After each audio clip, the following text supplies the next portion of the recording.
നല്ല ഭംഗിയുള്ളൊരു കൊറിയൻ ടോപ്പാട്ടോ നമ്മൾ ഈ വീഡിയോയിൽ കൊണ്ടുവന്നിരിക്കുന്നത്. ബഡ്ജറ്റ് പ്രൈസാണ്. 490 രൂപയ്ക്ക് ഫ്രീ ഷിപ്പിങ്ങിൽ അവൈലബിൾ ആക്കുന്നത്.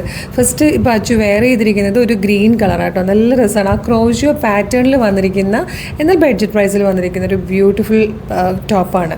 ഇതിൽ ഒരുപാട് ഷെയ്ഡ്സ് വന്നിട്ടുണ്ട്. 5 ഷെയ്ഡ്സാണ് വന്നിരിക്കുന്നത്. നെക്സ്റ്റ് കളർ വന്നിരിക്കുന്നത് പിങ്ക് ആണ്. അത് കഴിഞ്ഞിട്ട് നല്ലൊരു ബ്ലൂ ഷെയ്ഡ് വന്നിട്ടുണ്ട്. അടുത്തത് നല്ല രസമുണ്ട് കേട്ടോ വൈറ്റ് കാണാൻ. അതുപോലെ ബ്ലാക്കും അടിപൊളിയായിട്ടുണ്ട്. പ്രൈസ് 490 ഉള്ളൂ ഫ്രീ ഷിപ്പിങ്ങിൽ. വീഡിയോടൊപ്പം ഡിസ്പ്ലേ ചെയ്തിരിക്കുന്ന വാട്സ്ആപ്പ് നമ്പർ ത്രൂ വേഗം തന്നെ ഓർഡർ ചെയ്തുള്ളൂ. അടിപൊളി കളക്ഷനാണ്, മിസ് ചെയ്യേണ്ട. ഇതൊക്കെ നമ്മുടെ ഷോപ്പ് കളക്ഷൻ ആയിട്ടോ. ഡയറക്റ്റ് വരാൻ പറ്റുന്ന എല്ലാവരും ഡയറക്റ്റ് ഷോപ്പിലേക്ക് വരിക. Thank you so much.